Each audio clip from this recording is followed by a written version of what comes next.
Hello, everyone, and welcome back to Inside Unreal, a show where we learn, explore, and celebrate everything Unreal. I'm your host, Tina, and today we're going to be digging into the topic of the sports broadcast motion design sample project. So we'll be putting out a link to that project. It's available on Fab right now.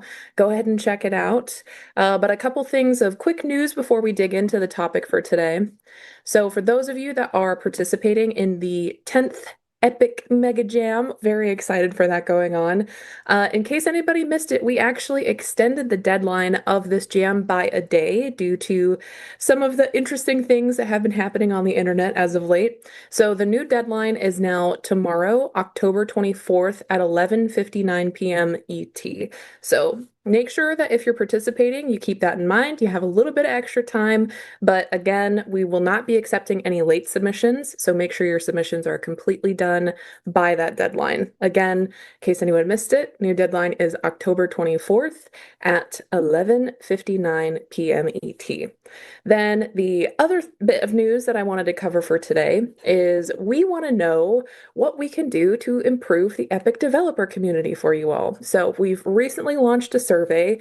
It only takes about 5 minutes of your time. So for those of you who have used the platform, have some thoughts, have some opinions, please take some time and fill out that survey for us because we want to constantly be adapting and making things better for you since you are the ones interfacing with these tools most often, of course. So thank you so much for your help with that, for those of you who take the time to fill that out for us.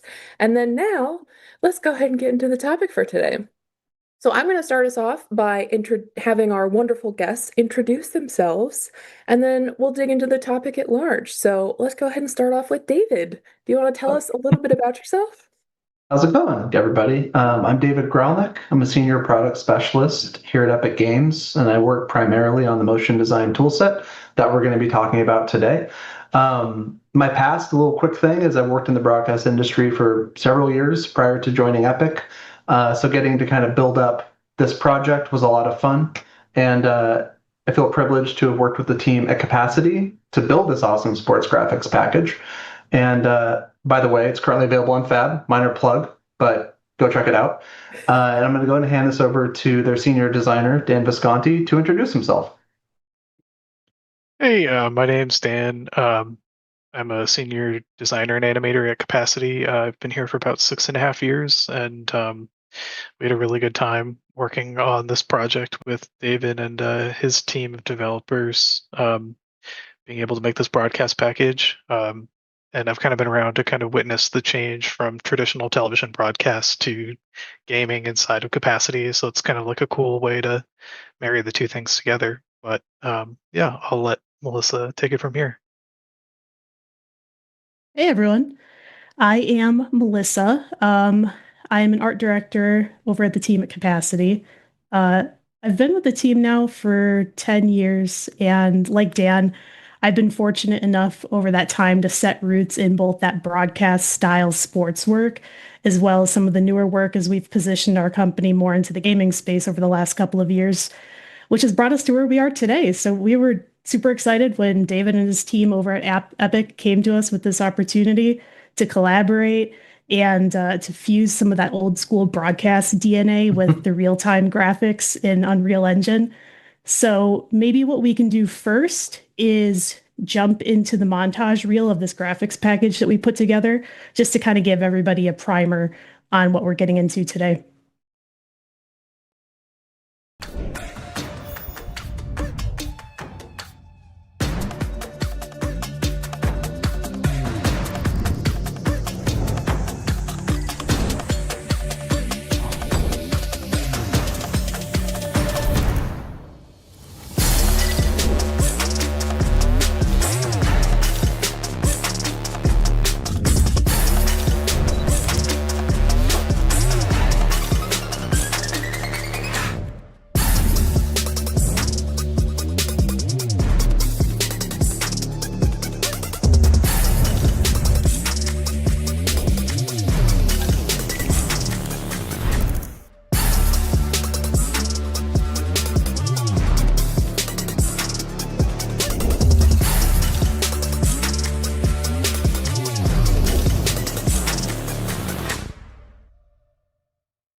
So yeah, I mean that was a sizzle reel that Capacity whipped together for us. That shows off a little bit of every aspect of this package. There's a ton of components in this thing. It kind of truly is a way for any broadcast professional, or there's probably people in the audience here who are just checking this out for the first time. They have no idea what motion design is to begin with, and so this tool set is a great way for both pros and new people to kind of jump in. I realized that something we haven't introduced even before this was the motion design toolset in general. I just want to say up front that it was kind of ideated as a way for motion design professionals or yeah, motion graphics professionals outside of Unreal to be able to dive into our toolset. And typically speaking, before we had this whole series of this toolbox, it was pretty tricky for people outside of games to get into Unreal and figure out how to build these sorts of graphics. I experienced that myself when I was at Fox prior to working at Epic. And joining Epic, it was kind of one of the first projects that we really set out on. And so we took a lot of our own experience and took that to heart and a lot of the things that we found difficult in Unreal, from just putting shapes down to like putting materials on things. It's not natural necessarily for someone outside of UE to do those sorts of things. And so we put a lot of work into making sure that doing those sorts of operations were relatively simple, straightforward, and similar enough to the workflows expected, from other industries. So just wanted to kind of mention that before we dive into the actual meat of this thing, because I realize that's probably nice context for people who are watching this live stream right now who may not know anything about this project or this product. So yeah, I'm gonna hand it back so we can get into it. Yeah. Yeah, so something we realized is that sometimes with these fab marketplace assets, you don't really see all like the behind the scenes that went into the early development of getting something started for that. So we thought today we would actually jump into that first, and then as we Yeah. thumb through those and get into the second half of the show, we'll dive into Unreal and kind of hit some of those main pillars and features that are incorporated inside the broadcast package. So, obviously, to create an imaginary broadcast, you need imaginary teams and an imaginary league.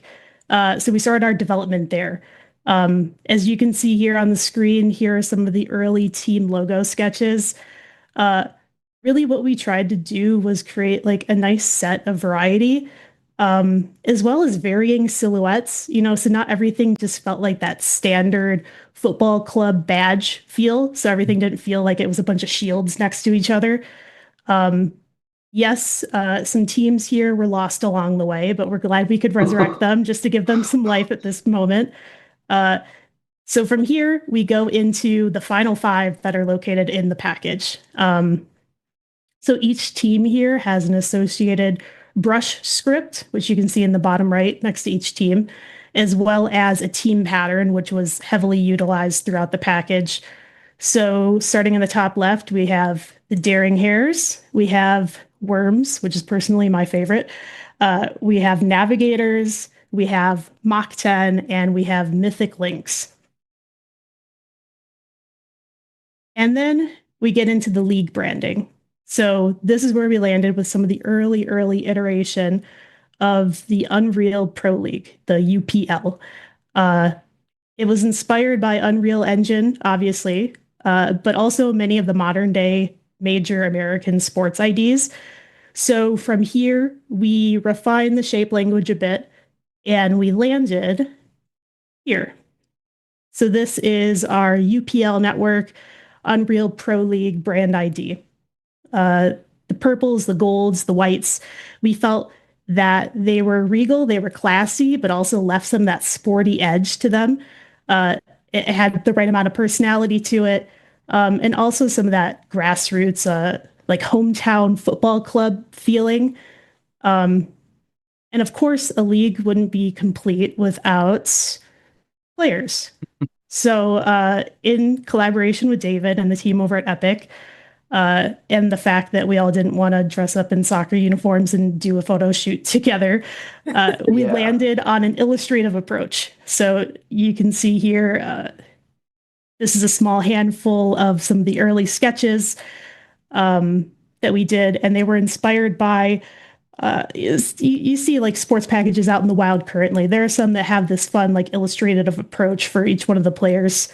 Um, and when developing these, we wanted two main things, I think, to have like distinctive personalities to each player and their rendering style, as well as diversity between these guys, because we always pictured UPL being this like international league. So we went from this to the final rendering of the players that you see in the package now. Um, I think the main three design pillars on these are like a nice, fun graphic and geometric shading style, really rich and friendly colors, and like cool hairstyles. You know, like these guys got swag. Like, you know, they're cool. Um, but despite them being kind of minimal, you know, there are details in here that we put a lot of emphasis into. Like if you look closely, there are the dot texture patterns that are seen on each player, as well as like some unique brush stroking. Um, it just allowed us to inject the right amount of flavor into these guys. Yep. And then we get into some of the very early design exploration on the package. So these are grayscale wireframes of just iterations of different elements, trying to figure out what that look and feel was going to be. And yeah, maybe this might be a good time I can pass it to maybe Dan to talk a little bit more on this stuff. Yeah.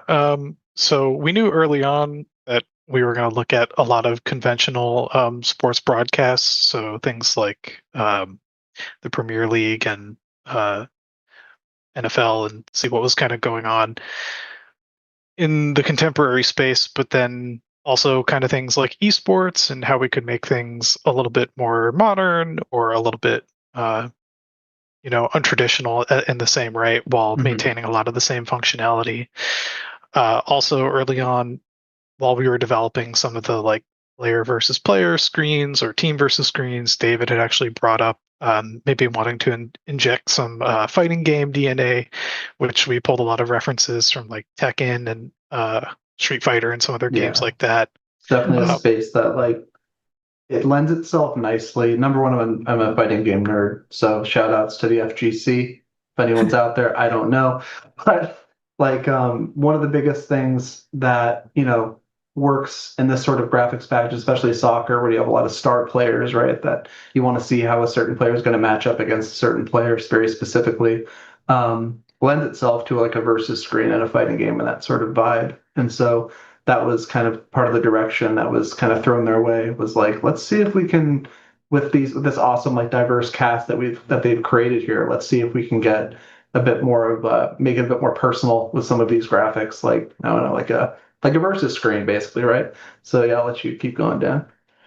Yeah, and I think with that focus on the players too, and kind of some of the stylistic choices that we were leaning towards, that Melissa talked about earlier, kind of lent itself to later on down the road into the package, kind of adapting some of those more like physical kind of feelings of like brushstrokes and a little bit of grunge and stuff that you wouldn't normally see on a modern sports package, just to make this a little bit more interesting and kind of integrate nicely with the illustrated player portraits. But yeah. Yeah.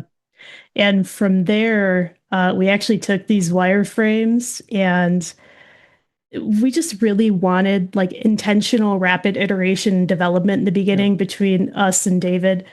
So our team actually started in After Effects with some of this stuff, just really quick prototyping of what that motion language was going to feel like to bring the wireframes to life. The snappy motion, the keyframing, the easing, the curves. And we used this as our baseline when we went into Unreal and started recreating all this stuff. Yeah, and in that kind of design, if you go back one slide there even, kind of one of the big bits of direction that I wanted to give early on was let's not worry too much. I don't know if you guys remember, but it was like, let's not worry too much about what Unreal can or can't do. Let's just worry at first about like getting the right design out there, because what good is a design tool set, right? If you have to always design fully within the parameters of it. Obviously, there's going to be concessions you have to make from time to time. That's just part of working in real time, right? But I wanted to make sure that they were free to like do some cool sketches like you're kind of seeing here. Um, in the comfort of whatever software they wanted to use, and then we would translate it and start with a couple of hero graphics to, the in-engine motion design tool set. So I just wanted to throw that out there. Yeah, definitely. All right. And of course, as all that stuff was starting to settle and form, we shifted our headspace from early development into like more of a toolkitting mindset. So obviously, like another large aspect of this project was toolkitting and systemizing everything. Uh, so here's kind of like a quick look at what's to come. Some of the team color chips that we defined.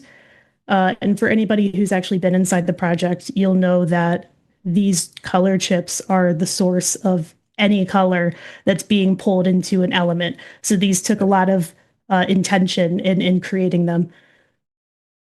Yeah, it was a bit of a puzzle, kind of as we were going along and seeing the different teams up against each other. Because I think in a normal real world broadcast, all the teams would already have their colors and stuff set, but we kind of had the luxury to be able to change things on the fly to make sure that everything was fitting together nicely when you'd see different teams playing against each other. So we could really try it out and flex it. And to David's point earlier, when we originally started designing this, we really didn't want to go in with any kind of limitations on ourselves at all, just to kind of see what we could come up with and then figure it out later. And I'll just say, as a spoiler alert, we didn't really run into too many limitations. We were pretty much able to do everything that we set out to. But yeah. Yeah. So now we get into the Unreal side of things. Um, I guess I can kind of start things off and then pass it to you, David, if there's anything you want to add here. Sure. But we're about to get into some chapters here that is kind of getting under the hood of all this stuff, right? We're gonna cover a few of the highlighted features contained in this marketplace asset. One of the three of us will give a brief overview, and then we will jump into Unreal to unpack that a little bit further. Um, yeah, and if there's any questions, there's plenty of time for a good Q&A at the end, so save those slots and we'll address some of them at the end. Yep. But yeah, I'll pass it to you, David, if you want to kind of give a primer on any of this. Yeah. So we're going to be covering a pretty broad number of topics in this kind of general presentation. Um, we're going to be diving in just to give you guys like a quick taster of what we're going to be getting into. Motion design obviously is a pretty deep tool set, because that's necessary to cover many of the deep topics that need to happen for a graphics package to come together, especially a graphics package done, any more typical real-time broadcast style, as far as tooling goes. So there's a fair amount of topics to cover here. We're going to be going over some 2D masking, material designer for people who don't know what that is, what you're about to see. But generally speaking, it's a new way that we developed to build materials that don't require users to have to understand how the material creation system works in Unreal. So you'll see that soon. It's pretty cool. We kind of show off how 3D masking can work as well. The concept of cloners and effectors, which uses Niagara as its backend, but since Niagara, similarly, is a pretty challenging system to kind of throw someone into from a totally different industry and be like, figure it out. It's insanely powerful, but we distilled it down with the cloner and effector toolset to make it a bit more user friendly and similar to other experiences in other software and how those sorts of things work. We have a whole system of modifiers and animators that are super handy, animators in particular for being able to do keyframeless animations. If you just want something twirling forever or doing a thing forever without keyframes, we got you. Remote control is something we're going to get into. You guys might have heard of it in the past, Unreal, but generally speaking, it's a great way to expose properties on your various actors so that you can get them distilled down into a simple list of controls where you can just be changing those properties from a single spot. And that's super handy as well. Now we're going to dive into some of how the rundown works. The rundown is essentially well, it's a run of show, right? So we're going to be breaking down graphics like well, we're going to have, lower thirds, full screens, all kinds of other stuff. And the rundown is where you can basically queue those up, play them out to air, or preview them. And then on top of that, if we still have time, which we will make time because it's kind of critical to this whole thing, is the transition logic system that rests under the hood of everything to be able to transition between graphic to graphic. So yeah, that's kind of what we're about to get into. And so I'm going to hand it over to Dan to talk a bit about the 2D masking side. But I think we have a video we're going to run. Is that already running right now? I can't tell. Yep. We've Okay, got cool. the chapter marker for 2D masking. Yeah. And I'm going to pass it to Dan here to actually get into Unreal and talk through this a little bit more, but just like on a top level, uh, everybody who's worked as a motion designer and is familiar with your standard motion design tools, like a program like After Effects, for example, like how important mats are, like they're integral to animating anything. So the 2D masking system in Unreal was like surprisingly powerful to our team. It's non-destructive, and it's really like the foundation for establishing any of these scenes. So I'll let Dan take it from here and kind of talk a little bit more about that inside Unreal. Yeah. So, like Melissa said, the masking modifiers were really, really integral to making this package work and just kind of most motion design projects in general. Uh, on my screen, we've got up the player versus player graphic right now. And we can take a look at this handy geometry mask view so we can actually see all of the masks that are happening on the screen right now. And if I scrub through the sequencer, we can see those kind of scale and move around. But it's a really powerful system and it's sprinkled throughout. So if we look at the operator stack here, we'll look at the right side of the screen for now to focus on the background here of this wall with the navigator's colors and their brushstroke. And also even the player badge info is all controlled by one mask. So there's a plane here that's set up in space to be the exact spot that we want all that stuff to be contained to, and the same thing on the left side of the screen. And we have a mask layer on it right here, or sorry, a mask modifier on it with a channel. So anything that's in the channel will then be masked by this actor.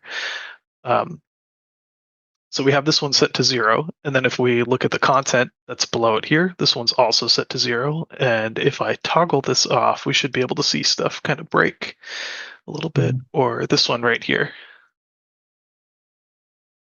Well, and we got a crash. These things happen. These things do happen. Technical difficulties. Let me get that relaunched. Yeah, no worries. While we're getting that pulled up, actually, I figure there is a question here I want to toss at you Sure. all, just in the meantime. But some folks were curious. Let me, oh, now I lost the question. No, here we are. Someone was curious if they can use Motion Designer to replace traditional UI techniques, as well. Like they really just want to lean into the power of SVGs if possible, and they're curious how far they can take something like that with Motion Designer. Yeah, I mean, we do have the ability to use SVGs in motion design. That was actually one of the somewhat earliest things that we integrated in there. So depending on, if you're using UMG, we don't currently have like a replacement for the UMG, like a direct plugin where it's like motion design UMG, same thing. But SVG import is definitely a thing that you can do in motion design right now. And yeah, you should give that one a go. and kind of let us know how that works out for you. There were a couple bugs that we did fix for 5.7 as well with it. So if you have the 5.7 preview, that would be a good place to start and kind of let us know how that's feeling. And which segues nicely because a good place to ask questions as well if you don't have the answer you want right now, or you have a question you think of later, would be the comment section of this YouTube video that's going to come out with this is a great place to ask questions as well. Yeah, awesome. Another question I'll toss at y'all while I've got you here. Someone mentioned that they're a studio that does shows for sports, and they would like to take advantage of features of the motion design tool set in AR, XR, VS environments. So less full pages or lower thirds and more general 3D elements. And they're curious if that's possible with this tool set. Yeah, I mean, so everything that we've kind of got in motion design, originally it was kind of all you had to be in the motion design mode to use it. At this point, pretty much every feature that we have in motion design is available separately as well. You don't have to be in the mode. Like a big one would be something like cloners, right? Cloners and effectors don't necessarily require you to be in the motion design mode to access it. And the motion design mode, if you can switch to my screen for just a second, I can show something. So if you go in your plugins, this is probably worth showing to begin with. If you in your plugins, you do motion design up here, you'll see that we've got the motion design mode currently listed as beta, but this will be going into production ready in 5.7. So we've got a whole list of plugins that we pre-enable for you, but all of this stuff is also available. Like if we type cloners, you can also just enable this on its own. So there's several features in motion design that are available completely solo from needing to necessarily be in the motion design mode. When I say motion design mode, just to also clarify, I mean inside the modes panel here, we have one literally called motion design. And when you go into that, it will kind of pre-build a lot of things for you and preset a lot of things for you. Worth mentioning, I guess we didn't have a section for this, but I guess it's as valid as anything else, right? We're going to get into remote control, as I said before, but when you create a motion design, like a capital M motion design level, and you enable the mode and you pre-populate with all the elements that come with motion design, we have an integrated sequencer and integrated remote control. Rather than needing to have, a separate remote control asset, a separate sequencer asset kind of floating around and then glue those together. It's kind of all part of the system because in those broadcast packages, if not all broadcast packages, that's kind of an accepted thing. When you're building, you're not necessarily thinking of those as separate concerns. They're all kind of one thing. So I just figured this would be a good time as any to kind of highlight that. So I'll pass it back to Dan, assuming Dan, you're back up and running. Yep, all set. Cool. So do I just stop sharing? Okay, I see. Now, where was I? So actually what we're going to do is take a look at this bar right here that contains the name and the team logo. Basically, the only thing being masked at this exact moment is the team logo here, but if I go to the name bar, we'll see we're on channel 1 now, with this being the mask here. But if I go to the name bar and I toggle it off, you'll see that the logo will break out from its constraints. So that's how we're able to get all of this like really cool like reveals and stuff like that that are happening when you see the text kind of come out from behind this box here. The masks are really driving all of that stuff. There's no scene that doesn't use them. We've got probably like 5 channels at least on most of them. It's really robust and can do a lot. But yeah, I'll pass it back to Melissa and she can introduce the next section. Nice. Okay, next up we have the material designer. This is where those team color chips come back into play. So anything like our patterns, the team name brush scripts that we have as a textural element in the backgrounds, All of those are driven and created inside the material designer, which is really like a Photoshop kind of style layer Yes. system, which is super intuitive for anybody to jump into. And on top of that, you can see in this preview here, there's also the capability to add some like animation light to stuff. We have our seamless patterns that are panning in the background in this package, which you can see in this video here. Yep. So it's a super powerful tool. And David, I don't know if you want to speak any more to it, but I'm going to pass it to Dan to jump into Unreal again and go under the hood with this one. Yeah, so I mean, just to give it a little bit of context more than even I gave it prior, but yeah, the material designer that Dan's gonna give some context to on how they used it for the sample is one of our probably most powerful tools. As you'll see, and Dan, when you pop your stuff up, it would be good to probably show like the material that it's building, and if you want me to show that, I can after you go. But the materials that are being built using a material designer would usually be pretty advanced for projects like this and made relatively simple for people who are just familiar with kind of a Photoshop layer stack, for example. So yeah, I think it's definitely one of the biggest time savers that we have, and also one of the biggest ways that we can onboard people who are not familiar with Unreal but want to be able to make materials with very little resistance, right? And this isn't only used for kind of flat materials. It's a full PBR workflow that this is also able to build for the user. Back in early versions of motion design, it was non-PBR, but that changed a couple versions ago. So if you haven't checked in a long time, that would be a good time. Yeah. Yeah. Thanks. So, like everybody also commented, the material designer was also a really integral part of building out this package. Dealing with a lot of those 2D graphics and things would normally be a little bit more complicated, but the material designer makes it super approachable, and you have a lot of options when you're working in it. And it should look pretty familiar. You'll see a lot of the same things. So if we go to our emissive channel here on this main box behind our buddy Perrin here, you'll see we have his team colors and a nice subtle gradient and some really subtle motion of the pattern kind of panning left to right. So in the material designer, we've got a couple things going on here. Like I said, it's a lot like a Photoshop layer stack here, so it should look relatively familiar. We've got some colors happening in here. We've got some traditional like masks and mats like you would see in Photoshop. But yeah, at the top of the stack here, we just have like an overall gray color that's toning down and muting things a little bit. So if I toggle that off, you can see it change. It gets a little bit darker. But this kind of let us just lighten things up a little bit.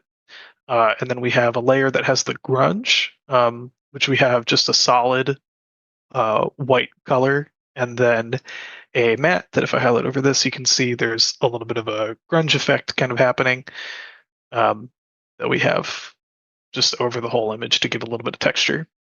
Then here's where things start to get a little bit more interesting and a little bit more complex. So like Melissa said earlier with the color chips, anywhere that we have those team colors to keep things dynamic throughout the package and be responsive, we utilized a type of layer that's inside the material designer called an edge color setting. And what this lets us do is reference our team color chips here, and you can select an edge location. It gives you, I think this is 8, 1, 2, 3, 4. Sorry, 9. It gives you 9 different options preset out of the box. And then you can also set custom coordinates too. So you can theoretically have like limitless colors to your palette. But we were able to get away with just the preset ones. But it also meant that we had to, while we were making these color chips, like I said earlier, make it a little bit of a puzzle. So we had to make sure that when we were referencing, the left edge on the hairs, that it was kind of the same value or color that would suit, Worms or Mach 10 or whoever else. But yeah, so we use these everywhere throughout the package in the material designer to kind of set these colors. But you can see we have a solid color for the pattern here that's undulating in the background. And the pattern itself is a matte that we've put on here as a mask inside the material designer. And you can also add procedural effects to these layers as well. So there's a lot of flexibility there. And we use a really simple UV panner here with a speed on the X set to 1. So that'll just kind of play indefinitely and add a little bit of visual interest to the graphic while it's live indefinitely. So that's great. And then for the kind of gradient in the background here, we have the bottom color or the darker color here on the bottom of the graphic that's masked off, and the lighter color below it showing through. So we have that coming through. But yeah, and then kind of getting a little bit ahead, these can then be hooked up inside the remote control that David was talking about earlier. So we can expose these properties and they'll show up inside the remote control, and we can assign those properties to controllers. So now we have the ability to change out these colors as we see fit, which is probably one of the coolest features. And again, we'll get into this later, but just as a little preview, if I type in hair, you'll see everything changes to the hair's branding and color palette. But more on that later. Nice. Okay. Shall we move on to the next section? Let's do it. All right. We have 3D masking up next. And I'm not even sure this one needs a lot of intro because it's so powerful. I mean, this is from anybody with a motion design background. This is huge for those of us that want to create 3D scenes, but also want those alpha in and alpha out capabilities. Think of something like a wipe, a transition, a full screen element that wipes itself on and off. So you can see a little preview here of one of our soccer ball wipes that utilizes the cloner, which we'll get to later. But also you can see the mask that we use, which is live in Unreal, which is creating the in and out effect. So this one, I think I'll pass it to David for him to do a little bit of a deep dive on. Yeah. So let me my screen back up here. Hopefully it's showing. Mouse cursor. Yeah. Okay, cool. So in addition to masking in kind of a traditional sense that Dan was showing, those same masks operate if you're using cloners as well. So as you can see from this level here, we've got a very large mask on this level. Let me reopen real fast. Turn off the audio because that's going to drive everyone crazy with me scrubbing that. So as you can see, I scrub through here. We can peek and see like, hey, how is this mask happening? Very similarly, we made sure early on this was something we kind of ran into was we want to make sure that masking works across kind of everything, right? It's not just 2D shapes, it's across 3D cloners and everything else along those lines. So as you can see here, I have this plain BG and the soccer ball hero. So as he showed me, when you have the masked layer, it means that it's being actively masked by a shape. So we have that on channel 1. And if I go and find the cloner in here, I just kind of picked this level. So let me see. So now there's a special bit of functionality that I need to note here regarding the sample project and where we were at the time. It has been resolved in 5.7, but the reason we're kind of doubling down on talking about masks is for people who are using the sample project, I wanted to make sure that they're aware of a teeny bit of workaround that we had to do. So as you can see, I have this BP geometry mask reader chilling down here and a canvas name, right? Fundamentally, what this is doing is updating this mask value on a more consistent basis. We ran into a little bit of a bug that this is working around. So you'll see that the blueprint is down here. We have the BP geometry mask reader. Doesn't roll off the tongue, but it is extremely effective. So when you're going to try to mask cloners and stuff like that in 5.6.1, you're going to want to use this blueprint class as part of a component on your whatever you're trying to clone. So it'll need to be there. And the actual value that you're going to assign to this is the same. The canvas name is literally the same thing as assigning a channel mask to one of yours. So if you were to try to drop, I don't think I can put this here. I can. So it'd be the same as the number that you're setting here for a masked layer. Obviously, if I use this here, it's not going to work, hence the workaround. But yeah, so all the goodness that Dan was just showing for all the masking does apply for cloners as well. This one was kind of done in a fun way as far as animation goes. So if I jump out of this and back out, it's also kind of neat to see it in a 3D context where these masks functions the exact same way as you'd expect. So I can basically peek through them like a stencil, essentially, and kind of move around. And what this is doing is we have, if I go to the sequencer here and play this out, the mask itself, find this guy, I believe, is hooked up to this, or is it just matching? Let me see, let me scoot this out. So there we go. So it's essentially hooked up to the camera, so it's following it through the space, and that's basically how we're achieving that. So we have that giving the circle. So if I go back to perspective to the motion design viewport, that is what is giving us the balls going to the side there, and then we have another mask coming in at the end that's wiping it all off to the side, all set to the same channel, so it's all achieving the same mask, just at different points in the animation. So this is one of the many kind of fun things that we have in here that's using masks. Trying to see, it segues nicely into the next thing I'm going to go into, and I'll probably kind of bring that back up there because we're going to do a little bit of talking in just a second here about cloners and effectors. So I'll cut this here and leave you guys in anticipation of how I'm going to merge this all together with cloners. So go ahead and go to the next slide, as it were. All right. Yeah, yeah. And I'll open So up the cloners and project. effectors. Or the Oh, level, yeah. rather. Yeah. Sounds good. Yeah, so this, like David said, does overlap a bit with the last topic we brought up, but this is showing how in 2D elements, so this is a sidebar we're looking at, we have an entire 3D scene that's happening behind this 2D element, these chevron shapes that are undulating behind the player portrait, and how that full cloner system is being masked in a 2D fashion into a 2D object.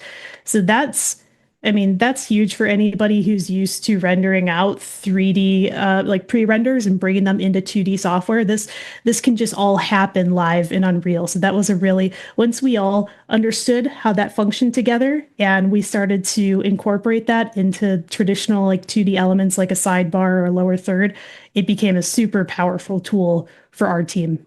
And David will dive into this a little bit more.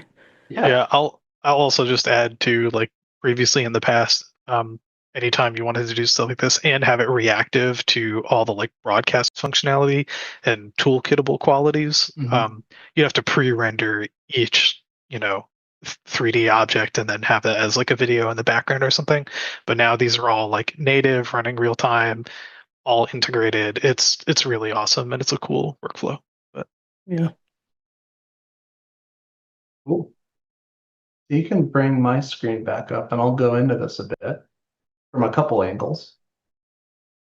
I see things. Cool. So I'm going to do the slab player generic. So I'll just play this out. And so this was a graphic that we had made. It's a pretty typical broadcast graphic. We have a couple versions of this slab, one that's kind of like a player bio, specialty, all that kind of stuff. We have another one that's a bit more oriented around like individual stats. So that's this one down here. You have the slab player stat as well that you guys can take a peek at. So kind of as far as the cloner and effector aspect of this thing, right? So let me scooch down here a little bit here. So we have, I'm going to rewind back a second here and just reiterate that the BP geometry mask reader is extremely important in this scene. It's important in any scene that has a cloner. That's kind of the key, which is why the previous topic, they kind of blend a little bit together, but this kind of helps to kind of bring it home a bit more. So if you go in to this level, this guy here, and you'll see this base opacity setting, right? This is set to 0, which is basically saying like mask it fully. If I set this to 1, you're going to see what she just showed a second ago, where it's like, here's what you're getting without any of that mask. Actually, I meant to jump out of the camera, not into this, and moving the actual important camera around. Let me jump out and play this. There we go. So you'll see that from all ends, it's successfully masking it, which is great. But the actual cloner of this thing is kind of an important part to mention, right? So we have this SM chevron. It's a typical static mesh. And I can pop that guy open just to show. He's this little guy here. We'll talk a little bit more about how his team colors get colored in the next one when Dan takes over. But essentially, we have this pretty low poly mesh operating here.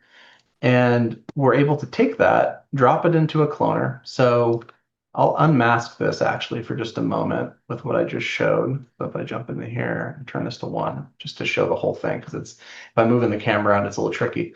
So I essentially drop the static mesh into the cloner. From that point, you're kind of done.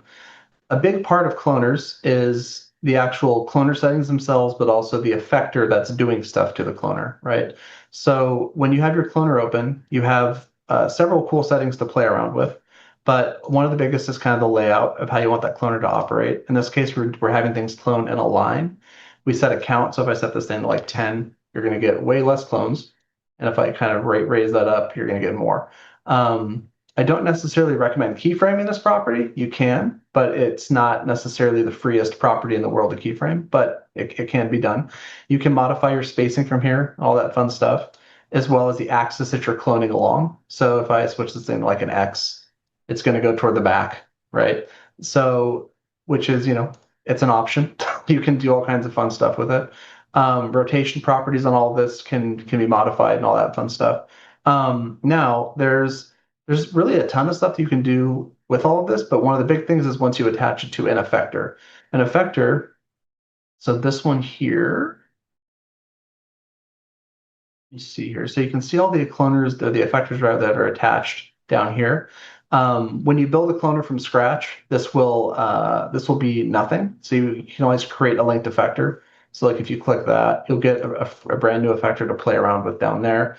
You can kind of see its area of effect based around this little sphere that appears.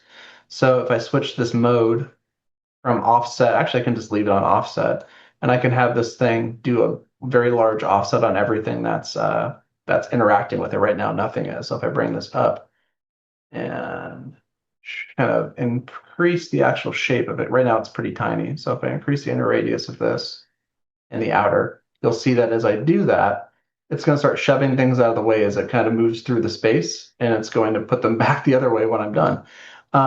So that all the modes that are here include like an offset. You can do a push. So I can have that push things in all kinds of different directions as I pass it through. So you'll see it's kind of doing all axis, basically 100 plus 100.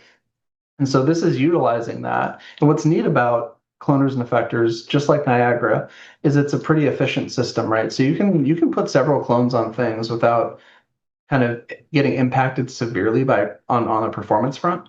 And so we're kind of getting all of the niceness, if you will, of Niagara with a generally kind of simpler user experience, depending on the user's level with Unreal as a whole. And even for people who are advanced in using Niagara, this is still a really nice shortcut to get you things. So we have this oscillate that's happening here as well. So let me, that's kind of, so you can see this guy's kind of running up and down.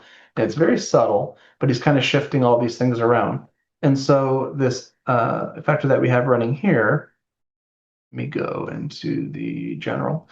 You'll see we have this location kind of being modulated. That's happening because we have this thing hooked up to an animator. And just to talk about that really quick, animators have several different modes that you can add. In this case, we have oscillate, we have like a bounce, a curve, a pulse, all kinds of fun stuff to mess around with.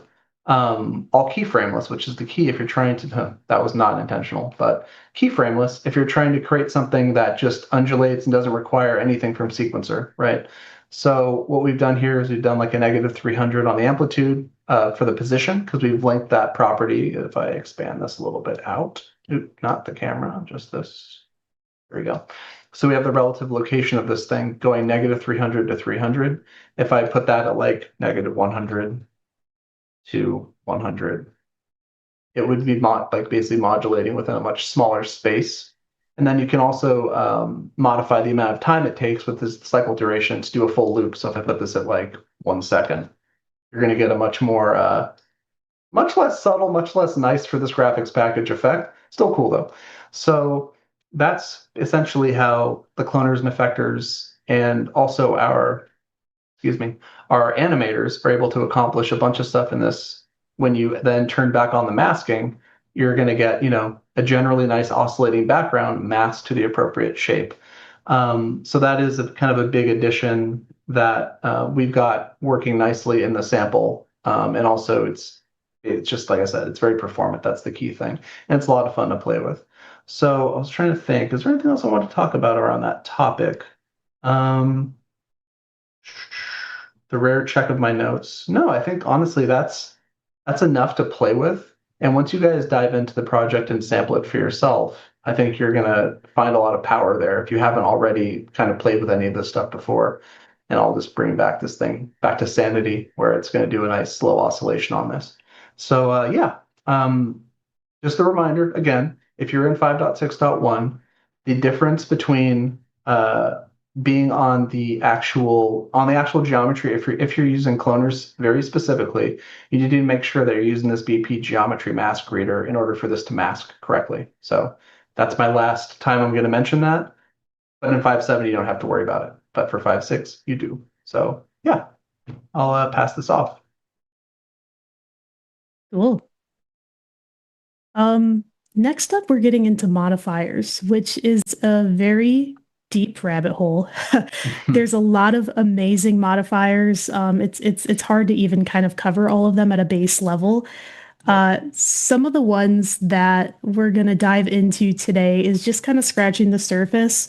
One is covering the topic of the translucent sort priority, um, which when you look at a scene like this that has a combination of both 2D and 3D elements, of course, there's like some parallax happening, but you would think as you set up all these 2D rectangles that you need to offset everything in space by like 0.1, 0.2, just to make sure they're stacked together. But there's actually a tool built in Unreal that allows everything to sit at that zero plane together, but be stacked in the correct way the design needs. And the other topic I think Dan's going to briefly cover is the visibility modifier, which was big for us in this package. You can see here in this video that for a moment, there's a point in time where some check boxes are toggled and you see these highlighted bars pop up in yellow. That's using the visibility modifier, and that was a huge tool, also non-destructive, that you can toggle on and off to allow for different states of a design element to take place on the controller side of things, on the operator side of things. David, I don't know if there's anything else you want to add, just like at a top level for modifiers, but after that, I think Dan's going to dive a little bit deeper on this one. Yeah, I mean, generally speaking, modifiers are pretty core to the workflow. I think you covered it really nicely there. There's not, it's definitely if you look at the sheer number of modifiers that we have here, it all kinds of abilities to like grid arranges and all that sort of stuff. It's where you can set kind of global opacity on stuff, like you just showed there. We've got this project is lousy with the translucent priority modifier to the point where to some degree we're wondering like, do we just make that some sort of default at a certain point? Because when you're layering up what you've got, the nice thing is you only need one of them. And I think that's important. I don't know if we've mentioned it yet, but for the average graphic in this package, if you go and hunt around in each of them, you're gonna notice that we typically have a single translucent sort priority. It doesn't need many. It just needs kind of one to set you up to where things are going to layer like you'd expect. And that's probably a bit of what Dan's going to go over here. So yeah, I don't want to speak too much on it just right now. Yeah, I think you guys summed it up really well. Yeah. Just top line again, modifiers in general, super powerful. There's tons of them. If we look at the operator stack here in this menu, if we go to add modifiers, there's a whole bunch of them. And they're really cool, like procedural tools that can improve your workflow and also make cool effects. There's tons of like position based ones and layout based ones. So you can have a line between, which lets you choose two actors and have something centered between them or oriented to the left or the right. And you can adjust like an offset on that. Auto follow, which shows up a lot. Uh, that lets you have one actor automatically follow another one. So it's really useful on text layers and things like that. So if you want to have like a container behind like a text layer and have that stay with the text layer. Um, Same with auto size. That shows up in a couple places here where if you want that container to scale dynamically with your text layer. So if you have something like a lower third, you can have that be reactive to your content. But there's tons of them in here.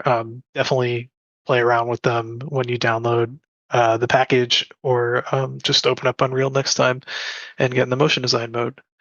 But yeah, just to cover and so you guys can see it, like everybody said, the translucent sort priority modifier. Yeah, it doesn't roll off the tongue just yet.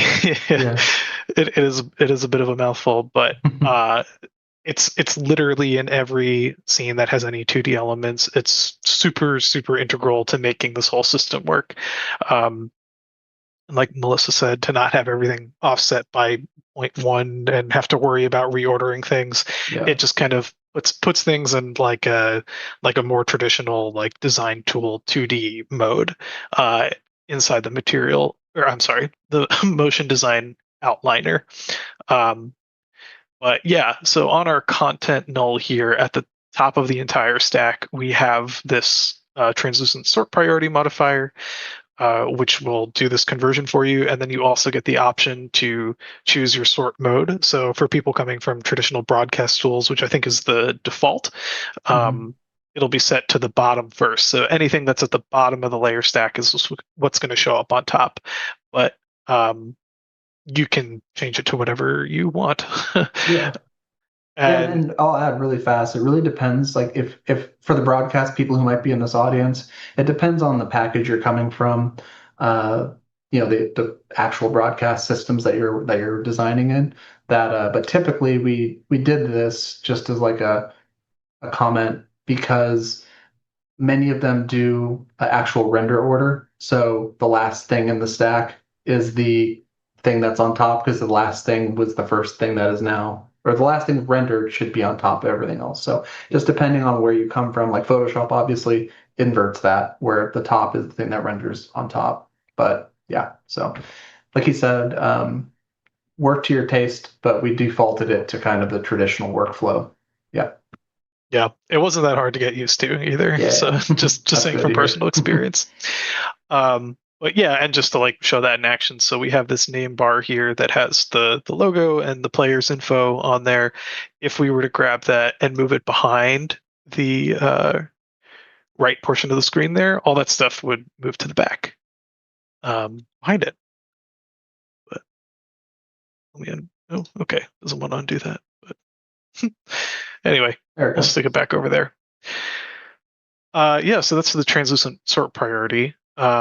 And then one of the other like cool integrations that we were able to use that Melissa mentioned earlier for modifiers was on this stat functionality here. As the sequence plays, we have the ability to highlight certain stats. So if we go to the remote control, I'll just toggle this back to normal real quick and show you guys how that works. But yeah, so back to the sequencer. So we have our first stat here selected. And if I go to the stats here and our highlight grid, we basically have each row duplicated with this yellow highlight bar and all the text inverted. And we've linked that text to the stat information. So it only needs to be entered in one spot and all the highlight stuff will update for you. And then on the topic of modifiers and masks and stuff, these are all hooked up to one mask. So the motion that you're seeing here is actually from the mask sliding left and right, which you can kind of see on this red box here. That's what's actually making the motion happen. Um, but then back to our operator stack where we can see the modifiers. You'll see the visibility modifier here, and it's basically a tool that lets you control the visibility for any number of objects within or actors within a group. So there's an index setting here. We only have two actors in here, technically more with this null, but that encompasses everything. But say we had five actors in there and we only wanted the first four, you could type in four, etc. So you get a little bit of control in there. And you get a little bit more control here with whether or not you want things kept visible. So if I were to go here and then toggle this off, you'll see it won't be visible anymore. You can invert the invisibility.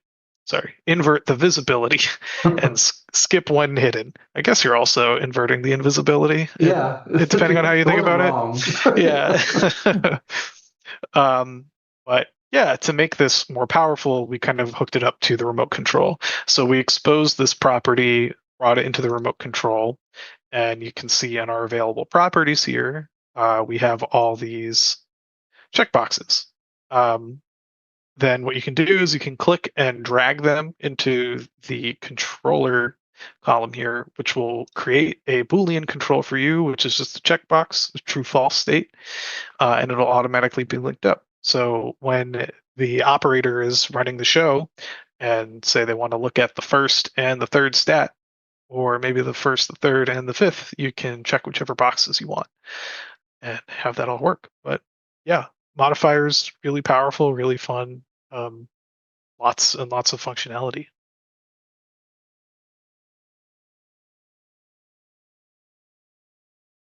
Yeah.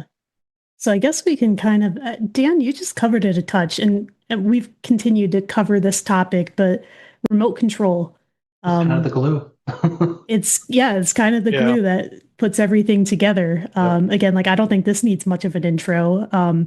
I guess what we can say is, at least from an organizational standpoint, for things to work properly in remote control, we needed a lot of intentional naming systems and structuring in the project, which Dan or David, whoever wants to get into next.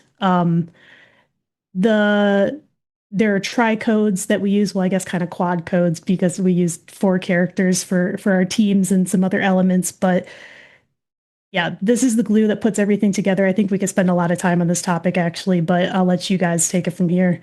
Yeah, I can intro it real fast, and then Dan, I honestly, what's really cool about this is just to take a moment is, we built all these tools up, and you guys are one of the like first teams to really build up an entire graphics package with this, right?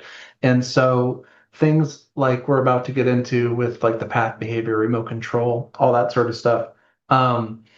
It's one of those things that I knew needed to be part of our product just based on my history, right? And you guys, prior to working on this, you hadn't worked in like Viz, right? If I like any other kind of real-time broadcast Yeah, I software, think we've had Viz, Ventus, limited, any of the Viz or Expression, yeah. right? Yeah, we've done a little bit in expression, but Mhm. not a ton. Not a ton, yeah. Yeah. So this is probably one of the biggest lifts real-time graphics package wise maybe that you guys have done recently at least, Mhm. um, which is super cool because it's like you're kind of you're like the perfect test bed because you're super talented artists, you're super talented real-time artists, and you guys are like awesome at Unreal already, but this is kind of forcing you to like now that you've gotten really used to Unreal and all the unrealisms that come with that, like you're having to almost step back and go, oh, there's this other world that did exist that you have to figure that to kind of come back to that tooling and not unlearn what you know, but like how was that for you, Dan, when you were kind of designing day to day? Like, did you ever once you got used to the workflow, did you ever find yourself like yearning for the way Unreal typically works, or were you kind of able to settle in and just be comfortable designing? I'm kind of just curious. I guess I'm taking over the QA section myself. Yeah. Yeah, there was definitely a learning curve for sure, and we had a little bit of a primer having access to the original Hmm. Avalanche beta. Yep. So we had kind of tooled around in it a little bit, and some of the basic functionality and kind of getting used to, like you said, some of the unrealisms and things like that. For me at least, I know there are other people who had been working in it for much longer, Hmm. but yeah, a little bit of a learning curve. But once you hit that spot, it felt pretty natural to start That's cool. going off. And it's interesting because earlier on we were like, let's build everything in After Effects so we can be a little bit more comfortable and just kind of Hmm. get the ideas out. But there definitely hit a point where we were like, all right, we can skip that step and just kind of go like, just make it. Like, you Yeah. go, go, go. You know what's interesting about that is in my previous time, working at Fox Sports, like that's kind of the way it was with the software we'd use there to design. We've used a multitude of real-time broadcast software to do things, but like when something feels comfortable to design and you're like, I found myself less likely to want to go and design it in like an Adobe product or any other like system like that, right? Because it's almost like, well, I'm getting what I need design wise here, so it's almost becomes double work, right? Hmm. And so it's Yeah, interesting to hear that you had a similar kind of curve to this. yeah, Um, definitely. yeah. Yeah. Okay. Um, but I can talk a little bit more about the remote control stuff that we set up, Yeah, let's do and it. in particular, path behaviors, Yeah. which was kind of the glue within the glue, I want to Clue say. within the clue. Yeah, this was really kind of the key to setting everything up. Yeah. So, just talking earlier about how in the material designer, if we had, uh, let's take this right box or this layer badge here. This should populate really quick. We have the team colors that are making up the player badge with those edge colors that we talked about earlier, that are all linked together. Mhm. So in our emissive channel, we can see that here. Uh, and you can expose these properties in the remote control, which gives you the access for them to be controlled. Yep. Um, so once they're in here for basically every element, if you look at all of our properties here, you see there's a ton of these color chips just showing up, and you'll see two sets, one for each team. And then all of our text information. So anything that you want to be edited live by the operator, you would expose it here. Um, then to have it controlled, rather than having to change out each thing individually, we have this one controller, which is kind of what I showed earlier, that uses our team codes to control which team it is to choose. Um, and the way that that works is via a behavior. And there's all different kinds of behaviors. There's was some of the other ones. There's like just binds, so that if you want to have like a direct Yep. connection, so if it's like a text layer or something like that, that'll just be a bind where it says whatever's in this box is what you see on screen, Very kind of thing direct. like Yeah. And then that. you have like conditionals too, you know. Yep, conditional, so you can set if else statements and things like that, which super powerful. But for things that need to be toolkitted, and you have like a ton of assets, so say you had a league with 20 something teams, it'd be really tedious to change all those things out individually. So the path behavior lets you choose a file path within the content browser to access uh, different assets or different content. So inside here, we can see we have our team elements folder that has the sport, then the league, and then the different asset types. So then looking at our controller, we have all these different path behaviors set up here, that are one for each asset that it's going to be changing, or each actor it's going to be changing on. So we can see here the targeted property is the brush color on this specific path behavior. Then here we have the brush texture, so that'll choose which team it's pulling from, the actual like text itself, not just the color, the badge color, and on, one for every asset for every team. And then you can, inside the path behavior, set the path itself using inputs. So when you add a new input here, it'll create a controller here that you can add in the folder name, and it will build out. You can see here a preview path where it's looking at the game, then it's looking at the team elements folder, which we have typed in here manually. Then the next part of the path is default input, which is set to soccer, then 2 and 3. So we can see 2 is UPL, which lines up with our content browser here, and 2D HQ, which is looking at the 2D high quality logos and color chips. And again, because all that stuff is connected through this one controller, you have the power to be able to set this to anything else. So we can type in, hair, and then we'll see all the hairs info in there. And we have the same thing working with the teams. So if I look at our action shots here, if we want to change Cassian Vale to what's his name? I can't remember his name. Zaha is his code. Zain Hassan, that's what we set it to. So then we could type in the player portrait, we could type in Zaha, and that will change out to Zane's photo. But yeah, super, super powerful, helps build out that like toolkitable functionality. And there's stuff that we've talked about internally where in the past we've done a lot of things like this with like Bogart templates when we're handing off toolkits to clients and things like that. And this is such a cleaner way to handle it that we wish there was, other functionality. And we're hoping maybe that there can come a day where we can use this stuff more readily for other projects, even for rendering out samples and things like that, rather than having to go through and set each thing individually. Once we had this set up and we were building the reel, it was really easy to just like, change out this team, change out this player, rather than change it in all those spots or whatever. It made it way less of a headache. Really, really powerful stuff. Yeah, I wanted to add, since I don't want to interrupt you on that, but did you want to explain a little bit more there, or do you want me to, because I was going to show really quick, since we're all here and we're all friends, I was going to show the 5.7 version of the path behavior to kind of show, because if you leave yours up for a second there, do you have yours up? I can't see your screen. Yeah, Yes. if you just highlight the team L, or team left, where you have team selected there, you guys will see which one. Let me look. Well, where you set worm, wherever you set the worm try code. Oh yeah, no, you do have it selected. You'll see why I was confused in a second. So you'll see there that there's a whole bunch of behaviors to accomplish that. And again, that's because every single actor in the level that needs to be impacted by this needs the path behavior kind of assigned to it, basically. And after working on the project, we realized it's kind of a pain in the butt. I wonder how that could get better. So if you switch to my screen really quick here, before we go back to the neutral mode, this is the 5.7 version.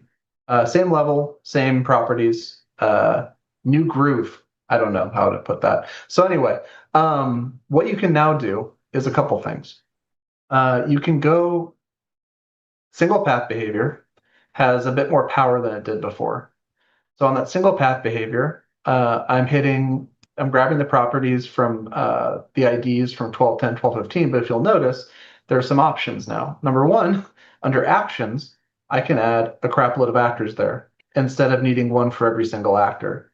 So since I already know that the brush color, the badge color, the team logo, all that kind of stuff is all going to fall under the same root property. So if I go into the team elements folder, UPL, like the brush and all that good stuff there, all has the same try code, right? So if I go brush, team pattern, and then I go like HQ, they're all the same try code, right? So I already know that those need the same the same value. So now you can set that from one spot, have your list there, easily check it. I believe also if I go and I go select source, it'll also select the source on the side here. Oops, there we go. Go back. Oh, I think I must have accidentally held something down. There we go. Now we're back. So that's great. And what you can also do that we couldn't do before, and I've already shown you guys this, but you can also reorder these freely, right? So you don't have to add them perfectly in order the first time. You can move them around. And you can also reduce the number of these necessary. So, for example, I'm pathing this to the 2DHQ folder, right, for this very specific guy here. I actually have an unnecessary amount of slashes because these two slashes are not important. Sorry, they're important, but they don't need to be on three separate slots. Um, and did you already mention the difference between having the controller selected versus not selected? No, I did not. That's okay. So having the controller selected essentially means that it's going to pull from whatever the value is happening in controller 1210. So when you set your sport team or your sport team league, this is directly going to populate from here. And then what you get in the newest version is a nice little check mark on the sides all the way down and a nice check mark at the bottom here that's basically saying, okay, I'm following along with you. Like there is indeed a slash necessary here. If I delete this slash, now it's saying, oh, everything is broken starting here. Like I'm on the same page as you right until this point. I need something is missing, and it'll also give you a preview path down at the bottom that kind of shows you what you've built along where you are. So if I add the slash back in, it'll add that slash where it needs to be. And now it's like, oh, I see what you're trying to get to. We're good to go. That sort of feedback wasn't present in the 5.6 version of the path behavior. Path behavior is it's been around for a while and it got a nice little glow up in 5.7. So I just wanted to add there. Sorry.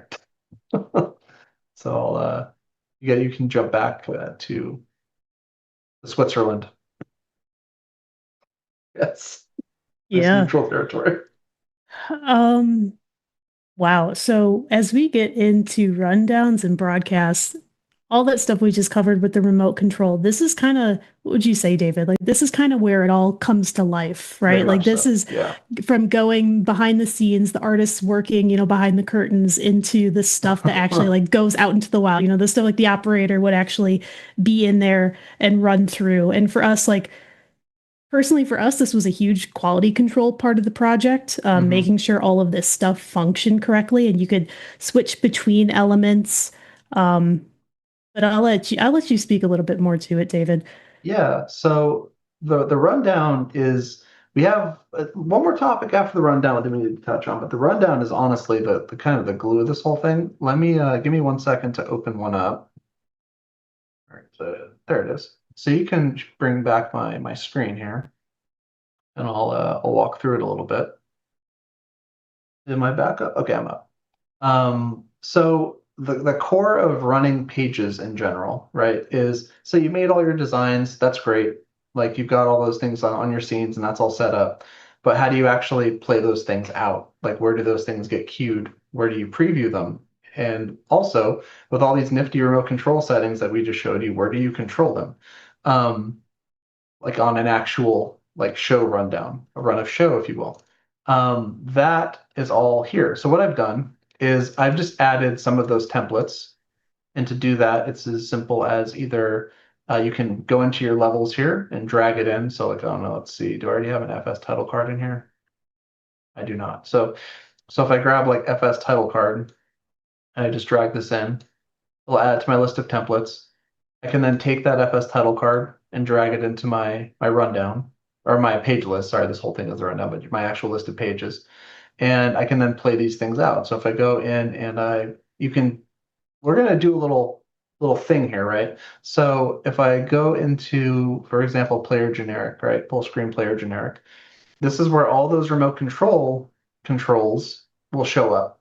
Um, we've improved this a little bit in 5.7, but because kind of in here you're like, okay, the controller number is nice, that's important, and the value is nice because typically how things will operate in a real show are there's going to be kind of a fixed numbering for the controllers. So I'll just preview this in so there's something to look at while I blather. Let's preview this guy. So while this is up, I've got all of my controls over here, but this is great for when the operator wants to go in and make sure that things are what they want before they like take it to air. So if I change this, I'll just pick a thing like the guy's name, for example. So David Brownett. So it'll change all that out. I can change his position chip and all that, or his position text and all that kind of stuff. I can go in and change the chevron. This is the kind of stuff that you can just kind of modify freely. I can change his position from forward to, I don't know, what's another soccer? Is striker a thing in soccer? I don't know. Goalie. Oh, I don't know. Some other thing. Uh, thing. That's position. And so from here, I can also experiment and, change out the team and all that good stuff. So we can do like mock and you kind of get a preview of that. And obviously I can change the character, the player himself as well. So you're getting a nice preview of it, but you can do that for your entire show, go down the entire list and start to just preview next, bring in the next guy, and just kind of go down the entire list doing that. And that's great for the preview, but what about if you want to take it to air? There's a bunch of options here. So I've chosen, I think I still have it up, NDI. So I've got NDI tools open on the side here. What you can do from this point is you need to actually start your graphics channels. But let me show a little bit about that real quick. So if you go to the broadcast button here, this is where you set up your outputs. So Unreal is going to do its damnedest to detect your output devices for you. So it's found, okay, you can export, not to export, you can display this on one of your two monitors that are detected. So I have my secondary monitor here, my primary monitor here. But for the sake of my sanity, I'm not going to take that out to this monitor because it will take over my screen and then I will have a not as fun time alt tabbing constantly. So what I'm going to do is cooler anyway, is take this out to NDI. So I need to do my start all channels button here. I'm gonna click start all channels. And I might have to do some wriggling around here. Let me find my NDI. There we go. NDI launcher, open my studio monitor. Okay, so inside of my studio monitor, it automatically will detect, oh, there's a thing trying to come out to NDI. In this case, it's the Unreal Engine output. So if I move this dude over, I'm going to scoot this out of place, get some things out of the way so they don't take over my screen. And so from here, I can go into my rundown. Maybe I'll do a little shared moment. Scoot this over a little bit, a little side thing like that, and bring this in. Windows really wants me to pin this to a thing. There we go. So if I take in on this, it is going to formally take it out to my output.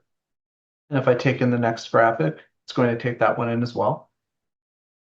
And I can go ahead and take in a multi-head as well. So this is a lower third, which brings up another thing that's worth bringing up in all of this. So you can see we have a layer, right?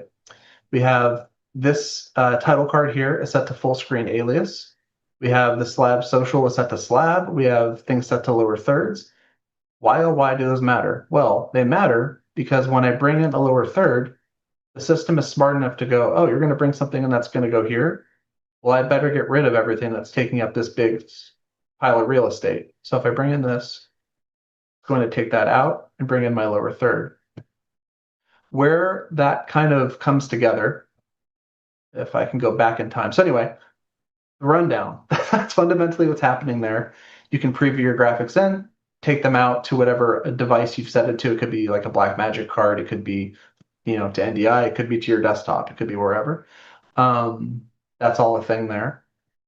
And then you build your pages up here, kind of like I showed, change your text out, do what you want to do. And you can also take next page. There's shortcuts for it that you can, so if you hit number pad minus, you can just shortcut through it to move down your rundown. The important thing to get into for this part is let me bring my stuff back over. We're going to let NDI off the hook here. And I'm going to stop broadcasting. And get this out of the way. And let's open up multi-head, for example. Actually, let's do player stat, full screen player stat. Go, don't save. So when you're in any given level, and this kind of actually segues directly into the next thing. So it's the topic of transition logic. So this is probably as good a time as any to bring it up. So transition logic at its core is the system used to drive the transition from one level to another, right? So as you saw there, when I had this full screen up and I brought in a lower third, this graphic was smart enough to go, I'm going to play my out animation, which you're going to see in your sequencer here. So we have our out, our in, our change out. So if I play the same graphic, it's going to detect that, oh, hey, some text here changed. I'm going to like make sure to switch out just this little block of text down here and leave everything else up. I can demo that really fast. I still have time, right? Am I running over yet or am I good? No, you're fine. Take as much time Okay, as you need. awesome. So let's see here. Player stat was this one, right? Let me make sure. With my preview button. So I'll preview this out. I'm going to make a duplicate of this. I'm just going to bring this closer so it's easier on me. Oh, you have to actually have it taken out to move stuff around in here. So let me bring this down here. I'm going to change something about it. So in this case, I'll just change, for this specific demo, I'll just change a couple of his stats. So let's do like 11, and that's the shot count. And then I'll put like 22, and I'll put 33 so we can see the elements change. And I'll also turn off the highlight, right? So if I go in and I preview this, I'll stop taking it to air proper because we can do most of the showing right here. If I preview this in, it's going to bring in the graphic. And rather than what you're going to see now as I preview next, it's smart enough to know, oh, I don't need to take the whole graphic out because transition logic is saying that there is enough that basically like this specific area has been targeted to only take updates if it needs to happen there. What it will do though is if I change the actual player to something else like a different team, I duplicate this here, preview this out, and I change from mock to hair. I'll go here, preview this in, preview next. That highlight is coming from one of the controls. When I turned it off, that's why there's no longer a highlight happening there. I preview next, it knows, oh, it's a totally different setup here. I need to like get rid of all of this and bring it in. And so if I had changed this to some other number, you'd be seeing it, but I didn't. So sorry. So if I preview that out and go back in, where are all of these tags happening? So if you go into the transition logic up top and click the ellipses here, you're going to see that I have this set to FS alias. And this is basically where your layer is being set. This is what I was showing in here to go back a step with I'm tagging things as lower thirds, as slabs, as FS alias. So a slab knows if I come in, another slab needs to go away. If FS alias is the one, an alias is where it basically says, I need a bunch of things to go away because I'm that important. I'm that covering that many things. So if I bring this over, you'll see I have the FS alias set up. And when I go into the FS alias, I can go in, and what this is automatically doing is it's detecting all of the layer tags up top that we've established, like a bug, a full screen, a lower third, all this kind of stuff.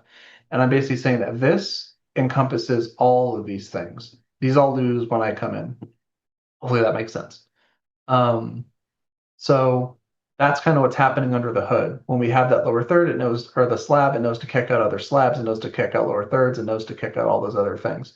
Because of something like this. So if I have the slab alias, it knows, oh, I need to kick out full screens and slabs because I'm coming in. So it's good to experiment with that a little bit when you guys get a chance and when you have the sample project and just kind of get around in there.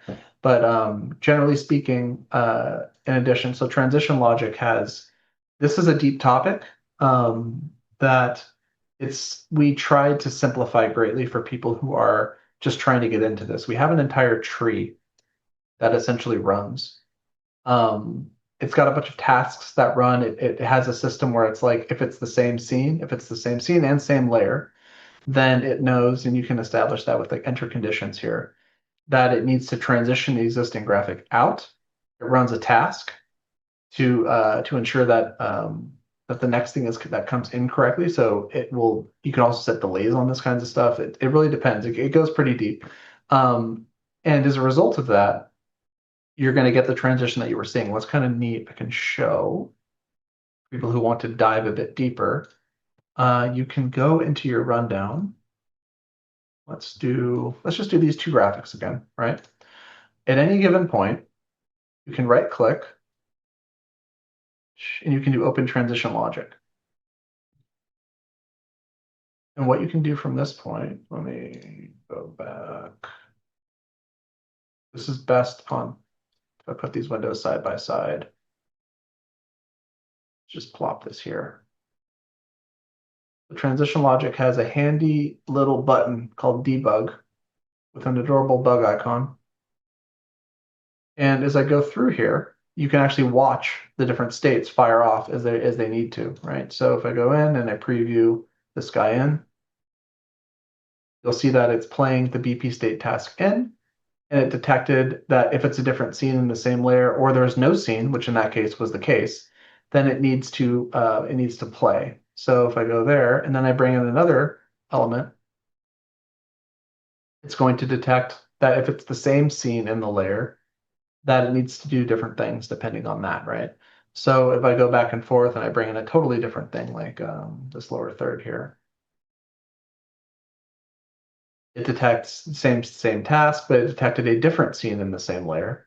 And so it's going to play the out tag. And that out tag, this is another thing. That's all, it's a deep system, but it's worth diving into briefly here. So when you go into sequencer, we have these default sequences that we kind of give you.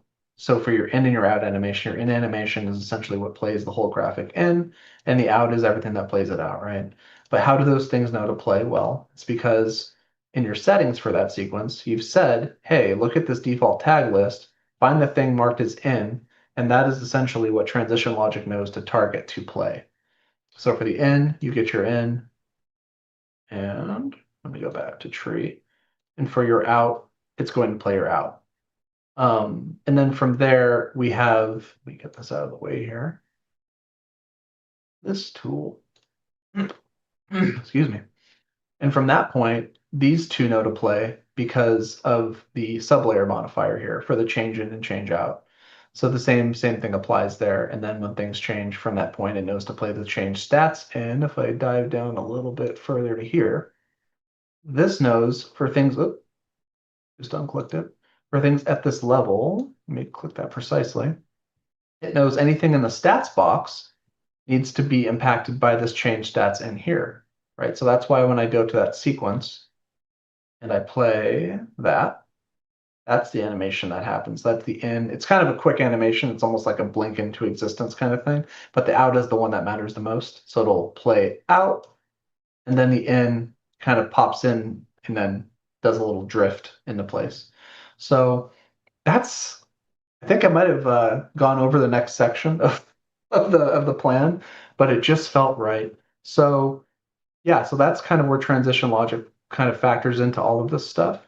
And that functionality is present in like a ton of this. Probably 70% of the levels have transition logic enabled.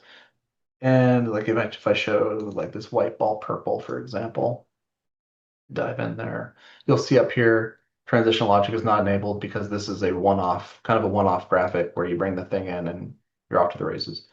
Those sorts of graphics are typically would not be played on the same machine that would be handling your day-to-day overlay graphics.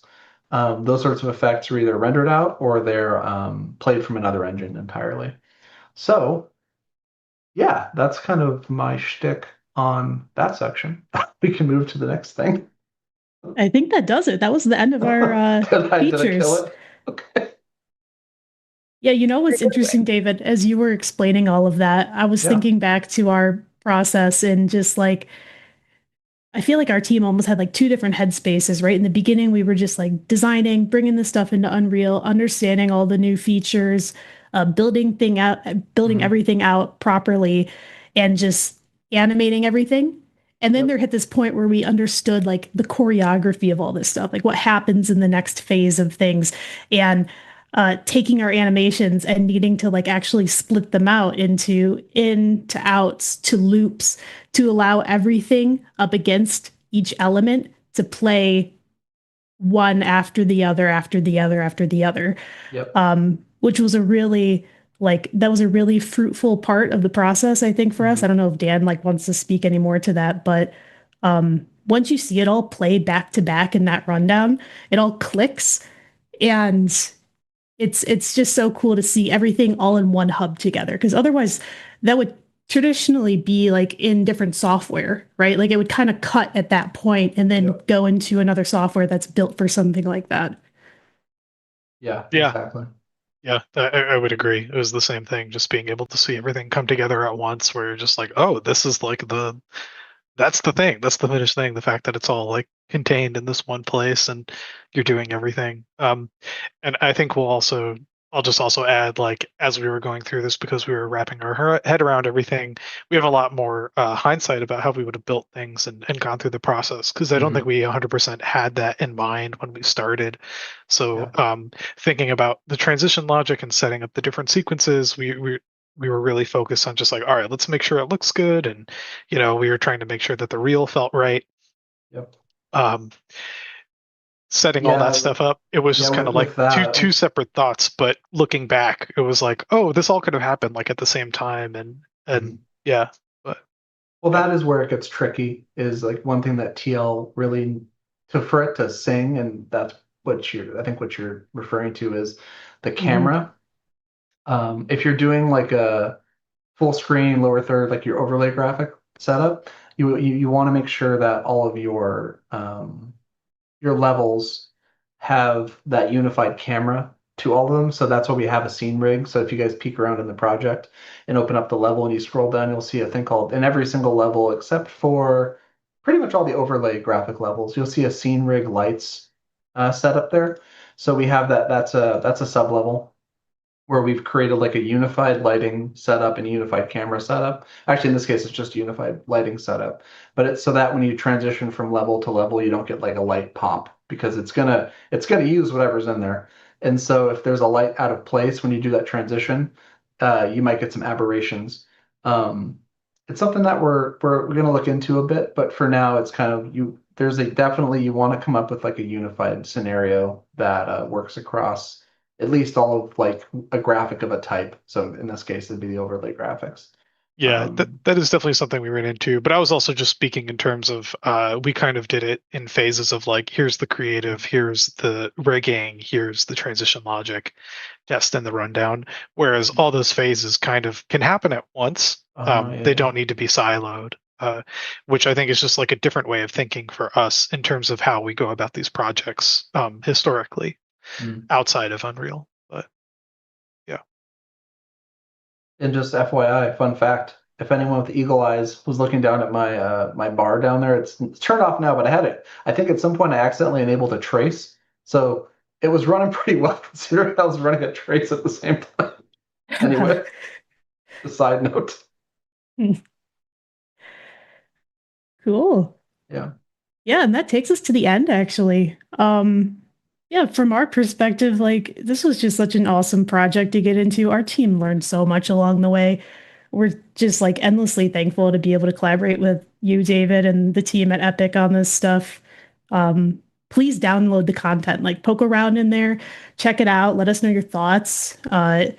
Again, only speaking on behalf of our team, we'd love to see more people design and animate and create stuff in this space. Honestly, the community reactions to everything is not only helpful, I'm sure, for the folks over at Epic, but it's super valuable feedback to our team as well, just allowing us to gain perspective on all this stuff. Absolutely. Yeah, it was great working with you guys on this. Like, it was like the most fun part of my day for many days. So yeah, good stuff. Awesome. This was awesome. First of all, thank you all so much for walking through part of this project with us and a lot Yeah. of the tools and how they function. This was really great context, and I just personally was really geeking out pretty much in the background the entire time. So thank you for walking through all of this. If y'all are up for it, we've been collecting a couple of questions from chat throughout, and I figure we can dive into a couple of those, if you're up for that. Sure. Yeah, let's do it. Awesome. So the first one I've got here, there's a lot of questions that I'm going to kind of condense down into one sort of easily paraphrased one there. So obviously this is specifically a sports broadcast specific example, Mhm. but folks are curious if you would say that parts of this could easily be translated into other types of broadcast projects as well, or Oh yeah. even into things like games or even further. No, absolutely. Like, there was a decision early on of like what sport we should be doing for this. Like, there was talk of should it be football? Should it, well, American football. Sorry to people who take offense to that. Go Birds. Anyway, so there was a discussion of what sport to do, and it seemed like uh, soccer was just a good fit because there's less, at least for me, like less preconceived notions of like what soccer can look like. Because and there's a lot of fun to be had there, especially with the personas that we created. I don't know when I've had eras, to use Taylor Swift terminology, but like where I got into soccer, and the individual players were such a big part of like the storytelling, at least on the broadcasts. Um, Football has its share, like American football has its share of that, but like this was an opportunity to really like build personas around these players. So that was really cool. So yeah, no, this can definitely be used for any sport you want. Like, feel free to reskin this. Like, everything about the sample project is, um, was all made like, in-house at capacity. Like the music, not music, but the all aspects of like the characters and all the sketches. Like, feel free to recontextualize it, however, and share it if you do something really neat there. I'd love to see it. Yeah, Is that the absolutely. whole question? I feel like did I cover it? I don't know. I think so. Yeah, that Okay. pretty much it can be reused and reutilized Yes. many different ways. Yeah. Yes. And again, the tooling in there, like the cloners and all the different tools, like that's all broken out into separate plugins at this point. So experiment with some of that too and see like, hey, like go use cloners in any context you want. It doesn't have to be a even a motion design related thing. So yeah. Yeah. Yeah, there were several comments of folks not realizing that cloners was an individual thing as well. So that was a cool Mm. call out. Good, good. Glad. Yeah. Next question here for y'all is they're curious if there's any plans to allow for custom shaped effectors, like using a static mesh as an effector, for example. As an effector, as opposed to I have to think. I want to say there might be a way. I have to look. Let me get back to you on that one. Yeah, But if not, then yes, that'd be great. yeah. Next question here is folks are curious how production ready is motion design to be used in a packaged project?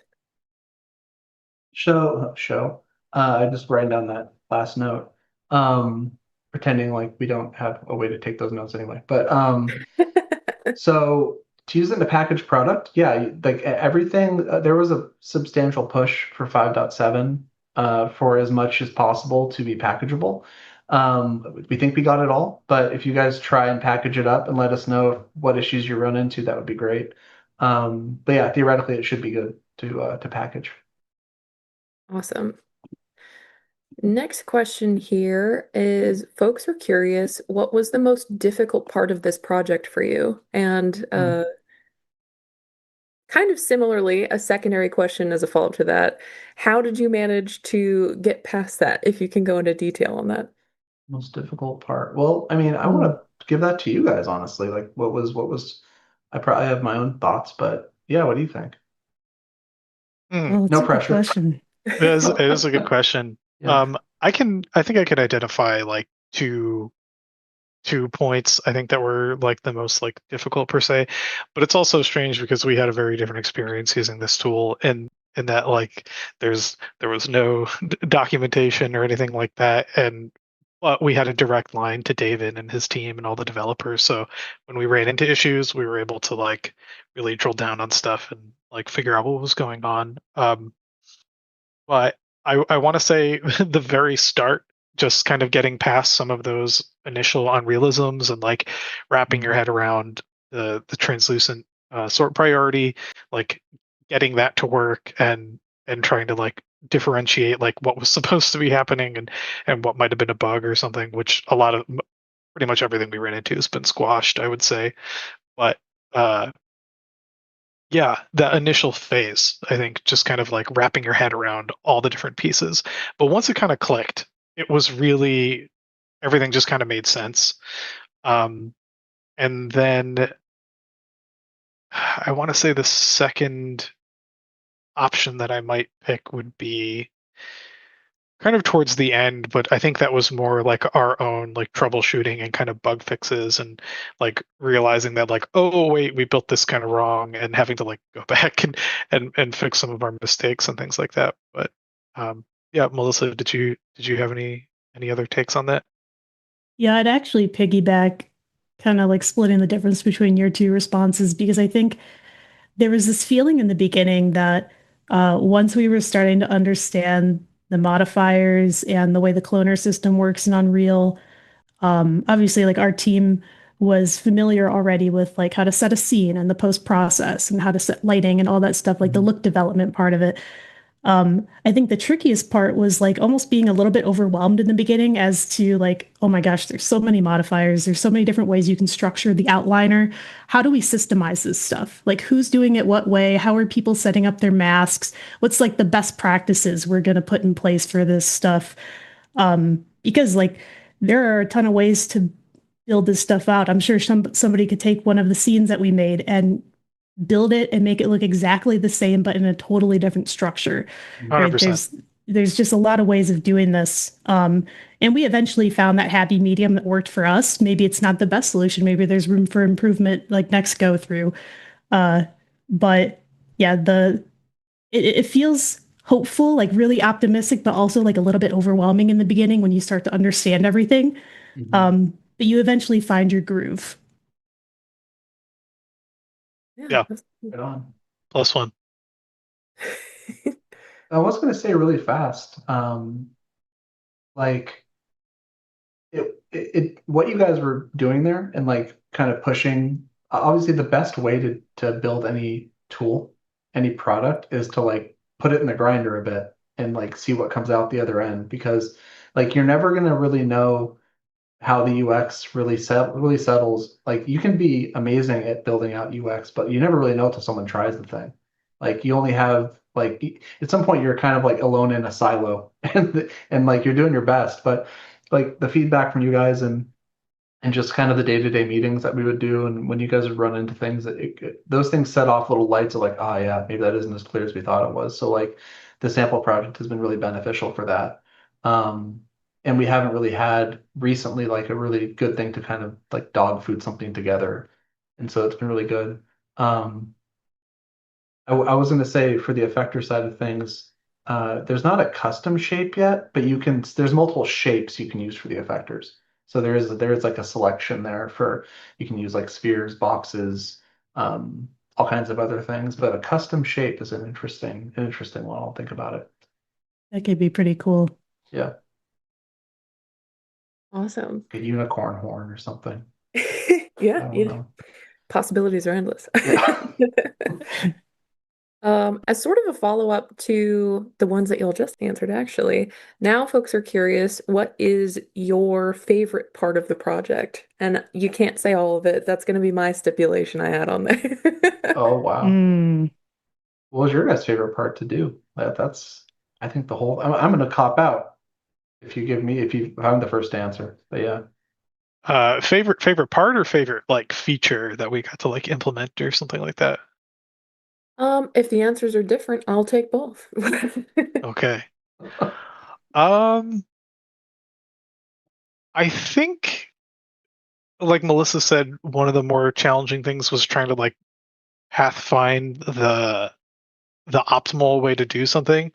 But I think that was also a really rewarding part of the process because there were so many different ways to do it that it was like a fun challenge to solve. Mhm. So it was just like cool problem solving and then somebody kind of with all those modifiers and all those things kind of spilling out a big toolbox in front of you and being like, all right, here's make the thing.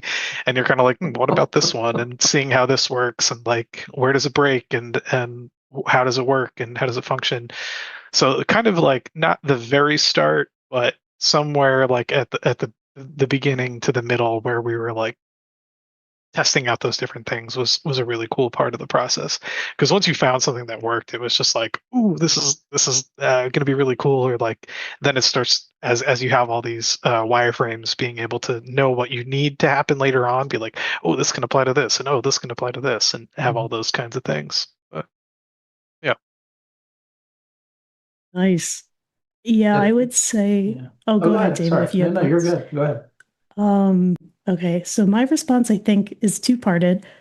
Uh, the first part is for me, just like nerding out, it was so cool to see once we started to kit stuff out in the controller, as far as like the remote control and everything went, just being able to like swap out our design elements on the fly by like typing in a word or something, that was huge. You know, like that's something we don't really see too often on the design side of things, at least.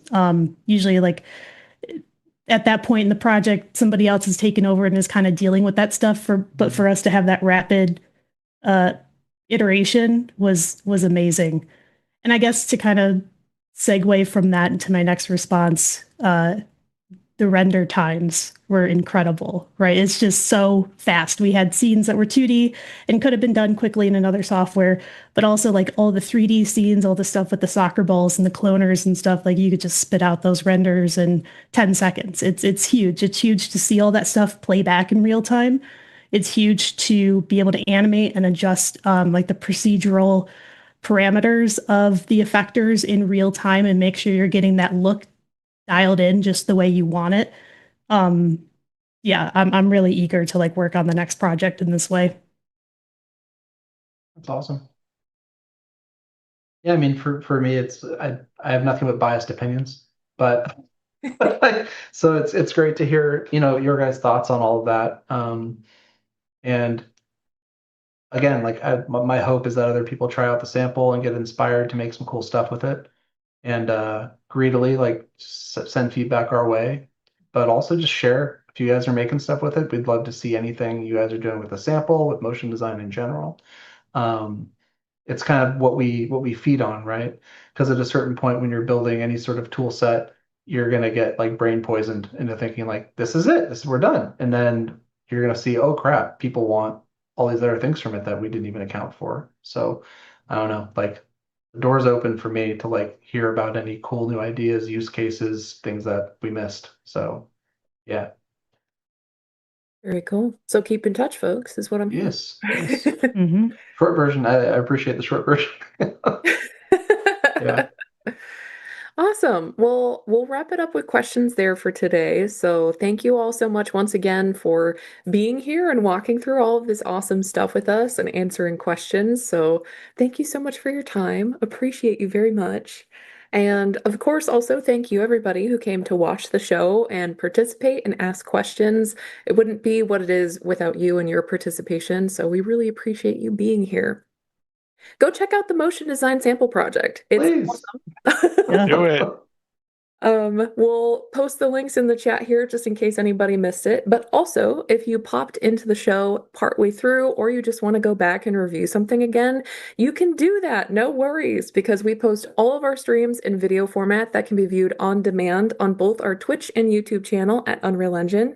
You can also keep up with us at Unreal Engine across all of our socials for the latest news, updates, all that good stuff. And then last but certainly not least, if you haven't already, we highly recommend that you come join us over on the Epic developer community. That's where we house our documentation, tutorials made not just by Epic staff, but also wonderful members of our community. We also have our forums, and pretty much anything you could need in regards to the engine really is all just nicely packaged into that one place. So go check that out if you haven't already. Other than that, one last big thank you to our guests for today, and we'll see the rest of y'all later. Thanks so much, everybody. Yeah. Everybody Thanks for having us. waving at the crowd. That's what this is. Bye. Keep doing that. See y'all. Thanks, everybody. See ya.